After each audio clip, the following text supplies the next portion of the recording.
ఛత్తీస్గఢ్ రాష్ట్రంలోని నారాయణపూర్ జిల్లాలో జరిగిన భారీ ఎన్కౌంటర్లో భద్రతా బలగాలకు గణనీయమైన విజయం లభించింది. మాత్ అటవీ ప్రాంతంలో డీఆర్జీ బలగాలు మావోయిస్టుల కోసం జల్లెడ పడుతూ సెర్చ్ ఆపరేషన్ నిర్వహించాయి. ఈ క్రమంలో మావోయిస్టులు ఎదురుదాడికి దిగడంతో ఘర్షణ చోటు చేసుకుంది. దాదాపు గంటల పాటు సాగిన ఈ కాల్పుల్లో ప్రముఖ మావోయిస్టు నేత సంభాల కేశవరావు అలియాస్ బసవరాజు మృతి చెందాడు.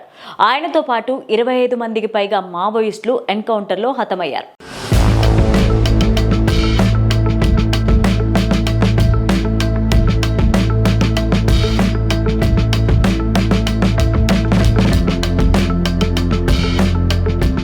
గతంలో అనేక రక్తపాతాలకు కారణమైన సంభాల పైన కేంద్ర ప్రభుత్వం 1,50,00,000 రివార్డును ప్రకటించింది. కేశవరావు మృతి మావోయిస్టుల ఉద్యమానికి పెద్ద దెబ్బగా భావిస్తున్నారు. ఆయన గతంలో ఆంధ్రప్రదేశ్ ప్రస్తుత ముఖ్యమంత్రి చంద్రబాబు నాయుడు పైన 2003లో అలిపిరి వద్ద జరిపిన బాంబు దాడికి ప్రధాన సూత్రధారి. అలాగే 2010లో ఛత్తీస్గఢ్లో 76 మంది సిఆర్పిఎఫ్ జవాన్లు మరణించిన దాడికి కూడా ఇతడే వ్యూహ రచయిత.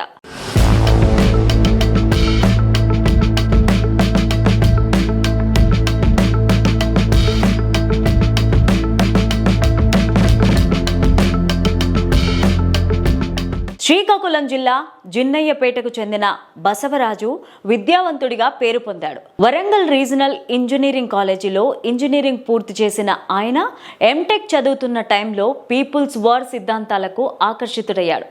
ఆ టైంలోనే ఏర్పడిన పరిచయాలతో మావోయిస్టు ఉద్యమంలో చేరి త్వరలోనే కీలక స్థానాల్లోకి ఎదిగాడు.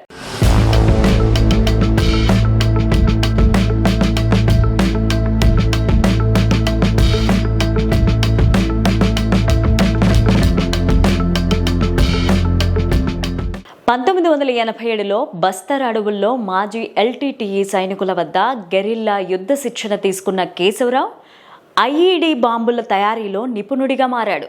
తిరుగుబాట్లు, దాడులు, ప్రభుత్వ భద్రతా బలగాలపైన చొరబాట్లు ఇవన్నీ ఆయన వ్యూహాల ఆధారంగా జరిగేవి.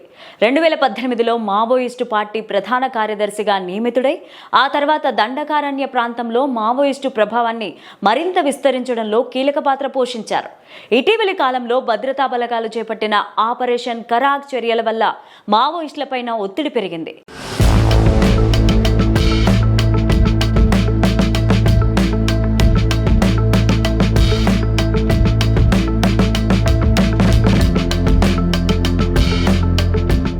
కర్రెగుట్ట ప్రాంతాన్ని స్వాధీనం చేసుకుని జాతీయ పతాకాన్ని ఎగరవేసిన తరువాత మాత్ ప్రాంతాన్ని లక్ష్యంగా చేసుకుని బలగాలు కూంబింగ్ చేపట్టాయి. వారం రోజుల పాటు సాగిన ఈ ఆపరేషన్ ఫలితంగా మోస్ట్ వాంటెడ్ కేశవరావును మట్టుపెట్టారు.